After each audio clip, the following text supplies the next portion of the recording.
Galerinha, ontem tivemos uma live com o pessoal da CDT, Contador do Trade, com os alunos, para falar sobre imposto de renda, tudo que mudou de 2025, 2026, tudo que vai ser diferente, coisas assim que realmente impressionam. E hoje tem que gravar um vídeo para vocês sobre um outro imposto. Imposto de operação financeira, o famoso IOFzão aí. Só que agora nas cripto, meu amigo. Nas cripto. Lembra daquela conversa? Há um bom tempo atrás, 2018 mais ou menos, 2019, que cripto não tinha como ninguém cobrar imposto, que o governo nunca ia cobrar imposto de cripto, que não sei o que você consegue ser isento nas criptomoedas. Pois é, até consegue, até dá pra te ensinar a fazer isso, mas legalmente não vai ser, você vai estar descumprindo com as ordens e legislações do seu país, principalmente se você é brasileiro. O pau quebra aqui no Brasil. Dá uma olhada nesse novo decreto que saiu ontem, ó, dia 10/2. O governo vai propor IOF de 3,5% sobre compra de criptoativos. Não é nem 1,1%, porque eles não consideram como investimento criptomoedas. Dentro da parte de IOF, a gente tem 3 escalas de IOF. 4, na verdade. 0,38% se você quer trazer o seu dinheiro de volta para o Brasil. 1,1% se você quer mandar o seu dinheiro, seu realzinho, comprar dólar e investir no exterior. 3,5% se vai fazer alguma remessa em dólar ou fazer algum tipo de compra no exterior, que não é investimento, entende? Então fica 0,38, 1,1, 3,5. A parte dos criptoativos ficou no 3,5, como se fosse uma compra de alguma coisa que não é investimento, como se fosse compra de dólar, né? Enfim. E acima disso ainda tem o IOF de 5% sobre a parte das previdências, sem contar IOF sobre crédito, financiamento, sobre título, sobre um monte de coisa que tem IOF ainda, né, nas operações financeiras tradicionais, que você às vezes nem sabe que tá cobrando IOF. E aí vamos entender aqui como que tá funcionando esse negócio. O governo federal vai propor a criação de uma alíquota de 3,5% de imposto sobre operações financeiras, sobre compra de ativos virtuais. Eu quero que você lembre disso aqui, porque primeiro a gente vai ler o que aconteceu, depois eu vou dar minha opinião, alguns pontos sensíveis, o que eu percebi de fragilidade nisso aqui, qual os BO que pode dar, o que te impacta como investidor. Principalmente nesse momento, onde todo mundo tá gravando vídeo sobre Bitcoin falando que tá na hora de comprar, né? Aí você vai comprar lá, imagina, sai esse decreto amanhã e você tem que pagar 3 facada, né? Uma no fígado, uma em cada rim e tal. E você pagando 3,5 sobre criptoativo, mano. Vamos lá, vamos conversar sobre isso. O texto prevê a isenção de IOF para compras realizadas por pessoa física no valor de até 10 mil reais. Então aqui, mais uma vez, aquela história, né? Não, vamos cobrar IOF, mas vai ser só pros grandão. Depois você compra 10 mil de novo, você já tem 20 mil. Aí você compra mil, 10, já tem 10 mil, né? Pois é, não é só nos grandão não. Então cuidado com essa narrativa. A proposta deve ser submetida à consulta pública, ou seja, votação para ver o que você acha. E a gente vai até falar um pouquinho sobre essa consulta pública aqui. Portanto, ainda pode sofrer alterações. A Receita Federal, responsável pela elaboração da proposta, afirma no documento que a alíquota de 3,5% busca dar neutralidade fiscal ao sistema atual, já que outras operações financeiras, como compra de moedas estrangeiras e remessa no exterior para gastos pessoais, são tributadas nesse patamar. A gente vai discutir sobre isso aqui também. Além disso, para a Receita, outro motivo para o imposto seria o crescimento do mercado dos criptoativos. Tudo que cresce, eles querem um pedaço, né? O volume total declarado desses ativos no Brasil passou de 94 bi em 2020 para 415 bi em 2024, uma alta de 438%. Como se hoje, atualmente, fosse fácil investir em criptoativos no Brasil, né? Não é fácil não, meu amigo. Já é complicado, eu sei que você não faz isso, mas já é complicado. Na aula de introdução de declaração de cripto, eu mostro sobre as obrigações fiscais em cripto para os alunos. Instrução normativa 1888, o que você tem que preencher no GCAP toda vez que você faz ganho de capital. Eu tenho certeza absoluta que muitas vezes você fez take in profit no Bitcoin ou em qualquer outra altcoin, Ethereum, qualquer coisa que você está comprando e vendendo aí, você fez ganho de capital e não preencheu nada no GCAP, na verdade.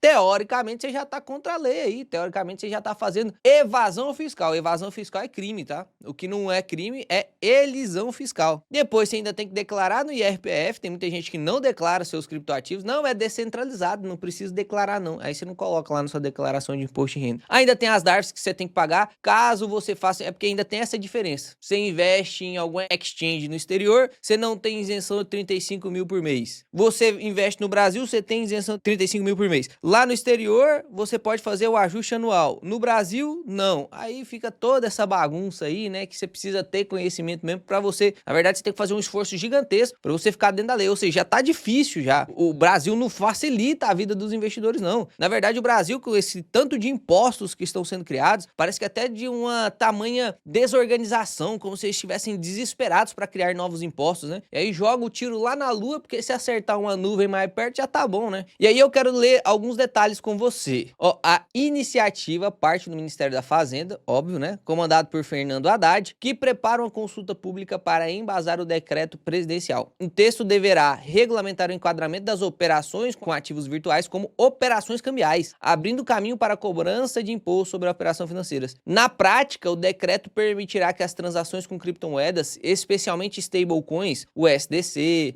o SDT, tudo isso que a gente comprava, inclusive nesse vídeo aqui eu te mostrei como que você foge das alíquotas de imposto de renda, comprando dólar através das stablecoins, porque querendo ou não, meu amigo, stablecoin não é dólar, né? Se não é a mesma coisa de dólar. É meio que, entre aspas, burrice tentar comparar criptoativo com operação cambial. Não tem nada a ver, como diria lá em Goiás, com a calça. Não tem nada a ver, né? A medida ocorre após o Banco Central, nas instruções normativas que definem as regras para o mercado de criptomoedas no país, equiparar operações com ativos digitais a operações de câmbio. Inclusive, eles já estão tentando mexer nisso há muito tempo. Quem lembra da MP 1303 que caiu, que a gente gravou vídeo a respeito, né? Teoricamente era para simplificar a cobrança de impostos. O que os caras queriam fazer, ó? O debate sobre tributação de criptoativos não é novo. No passado, a equipe econômica tentou avançar com uma proposta mais ampla por meio da MP 1303, que previa a alíquota de 17,5% e fins das isenções e compensações de ganhos. Ou seja, não ia ter mais a isenção aqui no Brasil de 35 mil e não ia ter compensação de ganho de prejuízo, não. Se você teve lucro, paga. Se não teve, não vai compensar o prejuízo, não, viu? É só o lucro que eu quero participar, só do lucro. Chega a ser absurdo, né? Chega a ser absurdo. E aí eu anotei alguns pontos aqui, ó, só pra você ver aqui, que eu realmente anotei, sobre detalhes que teoricamente são frágeis e que realmente vai ter muita discussão. Vamos falar sobre o primeiro detalhe aqui. O próprio Banco Central, não foi o Léo, não foi o Joãozinho, não foi você, não foi o tiozinho da esquina que investe em cripto, não foi o Renato 38 lá que fala que você tem que colocar 100% em cripto. Não foi ninguém disso, não foi ninguém. Não foi seu barbeiro doido lá que fala que só faz sentido investir em criptoativo, em altcoin pra tentar mudar de... Não foi esses caras que falam, não. O próprio Banco Central encontra dificuldade para tentar estabelecer as criptos como algo muito parecido ou tentar enquadrar eles no mesmo pote, no mesmo recipiente do que as operações financeiras tradicionais, como câmbio, trocar o real pelo dólar físico mesmo. É difícil enquadrar criptoativos nisso. Por exemplo, eu quero trocar meu real por Ethereum. Não é câmbio que eu tô fazendo, porque não dá para falar que o Ethereum é uma moeda fiduciária. Não tem como falar isso. Não faz sentido nenhum. É um tipo de ativo totalmente diferente. O próprio Banco Central percebe essa dificuldade. Tanto que não fica muito claro quando ele fala que é a mesma coisa. Você praticamente tem que aceitar. Não é a mesma coisa e pô, por quê? Não é a mesma coisa e pronto. Porque é a mesma coisa. É basicamente isso, né? Crédito, seguros, títulos, tudo isso tem IOF. Não faz sentido a gente comparar isso também com criptoativos. Você concorda? Eu quero que você vá concordando ou discordando comigo. Porque esse vídeo aqui é polêmico mesmo. Aí nos comentários vai ter gente concordando, vai ter gente discordando. Eu quero saber se você concorda. Faz sentido a gente comparar Bitcoin? Eu vou pegar o Bitcoin que é o maior. Faz sentido a gente comparar o Bitcoin? E quando você quer comprar o Bitcoin, seja em qual moeda estiver. Seja em qual moeda estiver. Você quer comprar Bitcoin? Faz sentido você comparar isso com uma operação de câmbio? Não faz sentido. A gente nem usa Bitcoin como moeda, cara. Nem é esse o objetivo do Bitcoin. E mesmo que fosse, é descentralizado. O objetivo do Bitcoin é outra coisa. Não tem como a gente tentar centralizar algo que é descentralizado. E a desculpa sempre vai ser aquela narrativa. Ah, mas a gente precisa fazer isso, porque a gente tem que ter o Know Your Consumer. Ah, conheça o seu consumidor para evitar lavagem de dinheiro, para evitar... Pô, os caras fazem lavagem de dinheiro em real, mano. Os caras fazem lavagem de dinheiro na cara dos policial. Os policial, tem gente que ajuda a fazer isso. Como é que... Ah, não. Eu fico estressado demais quando eu falo imposto, né, cara? Nossa, pior que eu não... Eu entro no vídeo pensando assim, não, eu não vou me estressar, não. Aí quando é feio, eu já tô estressado. Loucura. Tô gritando aqui, a Sara vai acordar ali, ó. Outra coisa, dentro do texto, que provavelmente vai passar por um monte de mudança, né? Porque não faz sentido, não tem nem como a gente aprovar um trem desse. Dentro do próprio texto fala que o IOF vai ser sobre compra. Mas os caras também não deixam claro o que vai ser essa compra. Por exemplo, quando eu mando dinheiro daqui pros Estados Unidos, eu pago IOF pra comprar esse dólar lá fora. Aí eu faço meus investimentos lá e tal. Quando eu vendo, eu pago imposto sobre o ganho de capital. E quando eu trago, eu pago IOF de novo. Vai ser a mesma coisa assim? Porque se eu falo que é só sobre a compra, eu mando meu dinheiro, compro meu criptoativo, beleza. Faço meu ganho de capital, se eu fizer meu ganho de capital, eu consigo também pagar meu imposto bem bonitinho, né? E quando eu trago de novo de criptomoedas para reais, não vai ter IOF, então, na troca? Porque todas as outras operações tradicionais têm. E se você tá querendo enquadrar a criptomoeda igual a investimentos tradicionais e transações financeiras tradicionais, teoricamente vai ter que ter também. Então já entrou a falha aí. Será que é só sobre compra também? Ou será que sobre venda também vai ter? Sobre transferência? Eu tenho o Bitcoin lá na Binance, tenho lá no Mercado Pago, eu quero mandar pra minha wallet, quero mandar pra minha carteira física, porque eu não quero que vocês saibam que eu tenho. Vou ter que pagar também? Eu vou fazer uma conversão, quero trocar Bitcoin por Ethereum. Pô, eu tô fazendo câmbio também ali? Eu paguei o IOF quando eu mandei de real pra comprar Bitcoin, aí eu vou ter que pagar IOF de novo pra Bitcoin pra Ethereum? Como que vai ser isso? Não tá bem claro, hein? Não tá bem claro. E se aprova um trem desse pra poder mudar depois, é 2 tempos, né? E de novo, o Banco Central, ele é quem regulamenta a parte de operações financeiras. Se o Banco Central teve dificuldade para enquadrar isso como operação financeira tradicional, e segundo, teve dificuldade para enquadrar isso no que realmente é o fato gerador do imposto, porque o Banco Central não deixou claro se vai ser só pela compra, ou se vai ser pela compra, transferência, conversão, se vai ser pela venda, resgate, não tá claro isso. Então, se o próprio Banco Central não deixa, não escreveu um texto claro, é porque ele mesmo tem dificuldade de enquadrar isso. E ele sabe disso, porque senão viria de maneira muito mais clara. Ele sabe que não dá para enquadrar a mesma coisa. Isso basicamente traduz o cenário atual do país, que é dúvida pra caramba do que vai acontecer nessa parte fiscal. É dúvida pra caramba, porque o Brasil já é pouco competitivo e sempre quando alguém de algum mercado novo tenta ser competitivo com os países de fora, o Brasil vai lá e chega uma catracada. Por exemplo, eles mesmos disseram, o mercado cripto tá crescendo. Aí tem as corretoras brasileiras aí, os exchanges brasileiros que entraram no mercado. Tudo regulamentado, já tem que cumprir uma pancada de coisa que nos outros países não tem que cumprir, e aí vai, arrebenta mais o IOF, arrebenta mais, é mais uma coisa que vai limitar o crescimento dessas empresas. Aí, não, queremos estimular o crescimento do país, né, com as empresas e tal. Será que quer mesmo? Ou será que quer arrecadação a todo custo? Não pode ver um setorzinho crescendo, cara, que quer tributar pra caramba. Espera crescer primeiro, deixa bater lá 1 trilhão, aí começa. Porque senão não vai cortar. A flor tá crescendo, você corta antes do broto nascer, porque você ficou ansioso. Porque se o broto nascer, vai ser bonito demais, vou cortar antes. Faz sentido nenhum. Outra dúvida que não ficou claro, e isso aqui pode gerar dúvida dentro dos próprios consumidores, dentro dos próprios fornecedores do serviço, pode causar tributação indevida, pode causar duplicidade de tributação.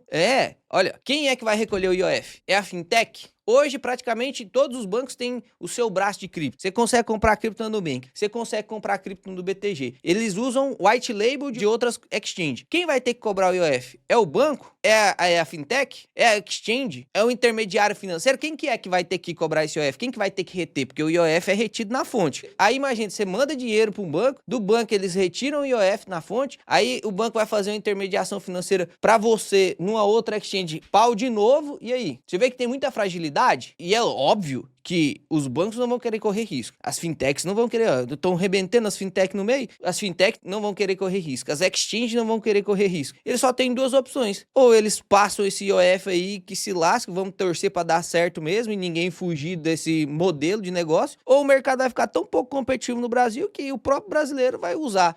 É descentralizado. Eu não sei se os caras esqueceram disso. Dá para fazer negociação peer-to-peer, dá para fazer negociação irrastreável, dá para você comprar um Bitcoin que nunca foi transacionado na vida. Eu não sei se o pessoal esqueceu disso, mas não faz sentido. Os caras querem afastar um mercado que tá legal agora. E aí dá pra perceber claramente que foi um desenho muito rápido, né? Foi um rabisco, né? Não pode nem falar que foi um desenho. Foi um rabisco. E esse negócio da consulta pública engana muita gente. Porque vai vir com a narrativa de, tá vendo? O governo se preocupa com a sua opinião. Eles vão fazer uma consulta pública pra saber se você quer aprovar ou não. Pra ver se você concorda ou não, tá vendo? A gente não aprova nada sem você concordar. Afinal, quem paga as nossas contas são vocês. Então, vocês que tem... Até fundo imobiliário, tudo que você vê conselho administrativo de empresa, gestor e administrador de fundo imobiliário, tudo os caras têm que fazer AGE, Assembleia Geral Extraordinária, votar. Pra você colocar alguém no poder, você tem que votar. Aí pra essas coisas assim, dá a falsa sensação de que se você pode votar, você tá decidindo, não é verdade? Dá a falsa sensação. Só que na verdade essa consulta pública não foi porque os caras são gente boa, quer saber sua opinião, se você concorda ou não, porque todo mundo sabe qual que é a resposta de quem tá pagando o imposto. Todo mundo sabe. Vai ter meia dúzia de gato pingado falando, não, eu concordo com o imposto, porque o imposto é pra ajudar os pobres, que não sei. Isso é ladainha. Ladainha de gente que quer ser reconhecido como uma pessoa que é humilde, que quer ajudar o próximo. Eu duvido que essa pessoa não pega o dinheiro dela, esses 3,5 que ele ia pagar pro governo, e ele tá pegando e ajudando outras pessoas. Eu duvido, eu aposto com vocês. A maior parte das pessoas fala, não, que o imposto tem que cobrar imposto mesmo, porque né, a gente não vê nada dos impostos sendo traduzidos em ganhos reais pra população. Eu concordo com o imposto, eu não tô feliz em pagando imposto, se fosse usado de verdade, né? Eu sou médico, trabalhei no SUS. Eu tinha que tirar dinheiro do meu bolso pra comprar dipirona em gotas, galera. Dipirona em gotas, você sabe?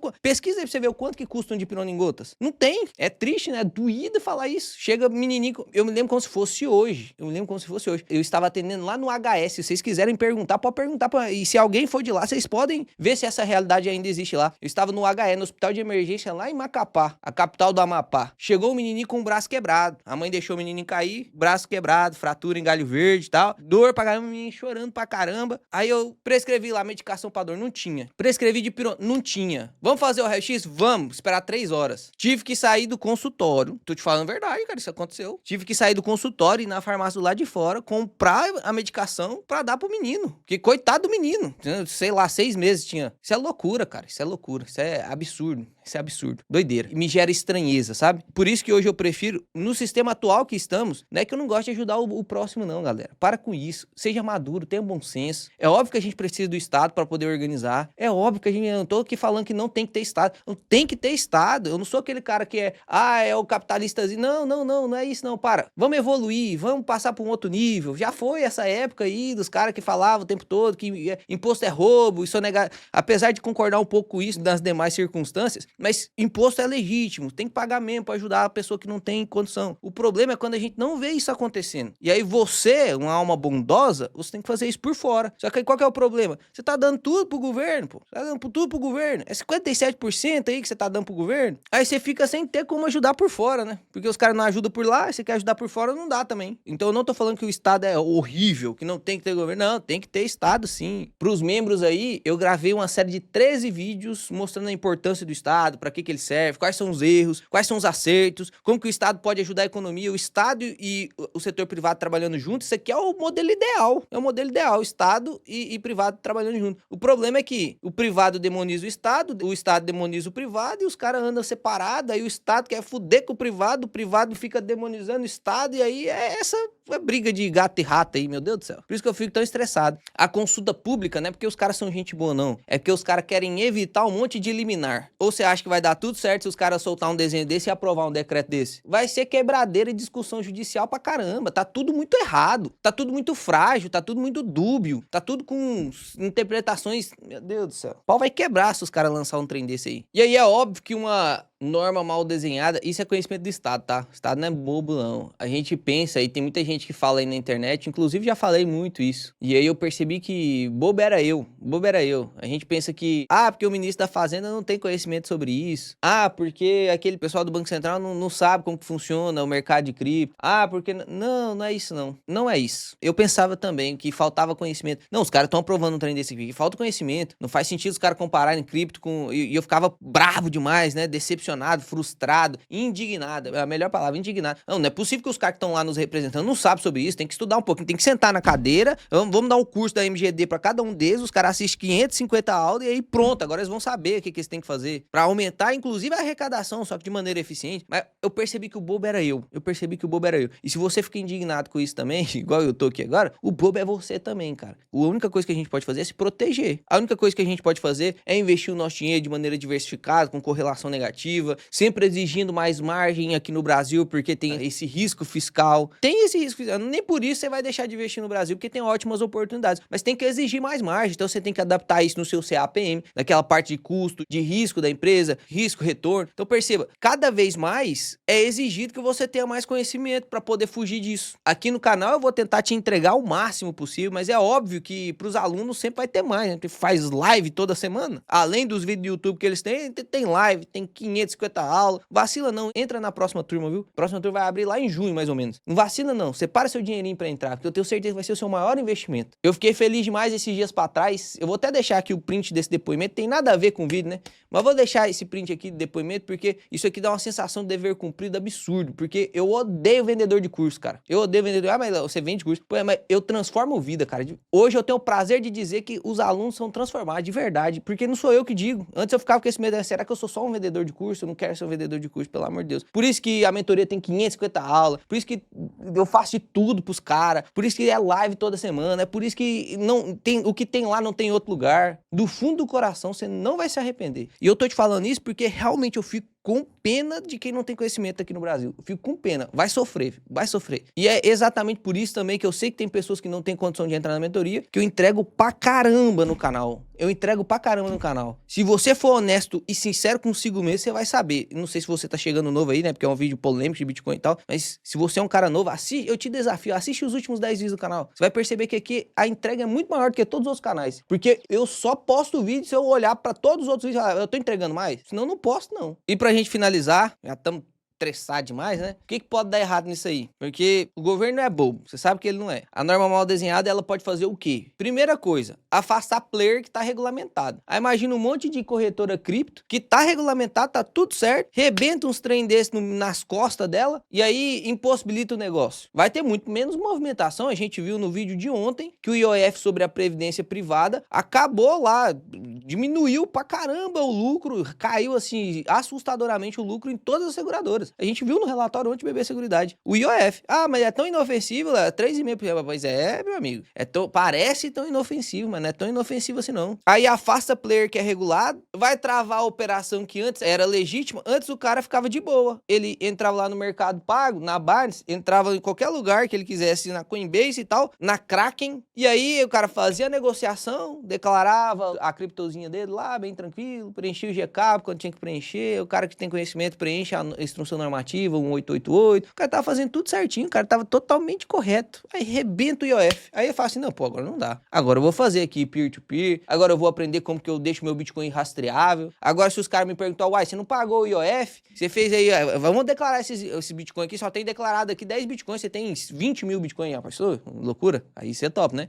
Não, perdi, essa carteira eu tinha mesmo, mas perdi, não tem mais. Você entende que é muito fácil driblar isso? E aí você fica colocando cada vez mais peso na costa do cara, principalmente no mercado descentralizado. Mano, é óbvio que vai diminuir a arrecadação. É óbvio que vai incentivar a estrutura paralela. É óbvio que... Pô, aí não tem depois como cobrar. Os caras estão fazendo peer-to-peer, você nem fica... O governo não vai nem ficar sabendo. E aí? Ou, mandou um Pix lá pra instituição tal. A instituição é descentralizada, não tem obrigação nenhuma de mandar nada pra Receita Federal. Você fez peer-to-peer lá, não sabe nem pra onde foi. Pronto, acabou. Deixou desinformado. Acabou, o Bitcoin sumiu. Ou qualquer outra criptoativo, né? Eu falo Bitcoin aqui porque é o que mais está sendo falado agora. Mas você percebe que tem que tomar muito cuidado, o governo tem que tomar muito cuidado com isso, porque às vezes parece que ele, sei lá, é porque eu costumava pensar que ele tava perdido, mas não é possível que tá, mano. Não é possível. Passou tempo demais fazendo merda, né? Meu Deus do céu. Parece que pro Brasil a curva de Laffer nem existe. Parece que o povo não sabe nem o que é a curva de Laffer. Mas é isso. Se inscreve no canal porque eu vou te ensinar o máximo que eu conseguir todos os dias e todas as atualizações que tiver sobre isso aqui eu vou te falar, vou trazer aqui. E é óbvio que tudo que for injusto, assim, de maneira descomunal, eu vou te ensinar a fazer de maneira legal, pagar muito menos imposto, driblar isso aí, porque tem coisa que não faz sentido. Eu não vou ficar aqui te ensinando a sonegar imposto, não. Eu vou realmente colocar a legislação aqui, ó, debaixo do braço, um entendimento, estratégia tributária. Você vê que os caras mesmo estão